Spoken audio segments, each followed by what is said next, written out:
पालघर जिल्ह्याच्या वाडा तालुक्यातील गावठाण पाड्यात अखेर पाणी पोहोचलंय। TV9 मराठीच्या बातमीनंतर तहसीलदार भाऊसाहेब अंधारेंनी गावाला भेट दिली। गावातील बोरवेलची प्रशासनाकडून तात्काळ दुरुस्ती करण्यात आली आहे। बोरवेल दुरुस्ती करून पाणी विहिरीत सोडण्यात आलंय। महिलांना रात्रभर विहिरीजवळ थांबून पाणी भरावं लागत होतं। विहिरीत पाणी आल्यानंतर महिलांनी TV9 मराठीचे आभार मानले आहेत।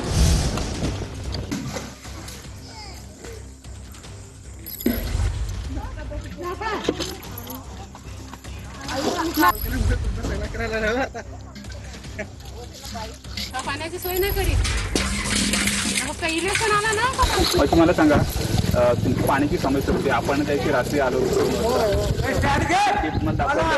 त्याच्यामुळे आता पाणी समस्या सुटली का? हो सुटली। पाणी आमची बोरिंग बंद होती एक वर्ष, ती चालू केली आणि पाईप जोडलं ना, पाणी विहिरीत टाकलं। आता पाणी विहिरीत येत आहे।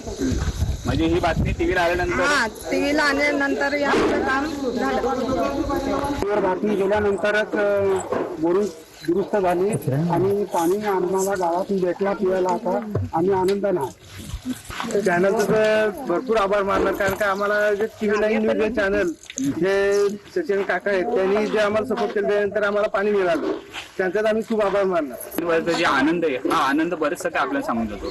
शशांक कासार, TV9 मराठी, वाडा गावठण पाडा।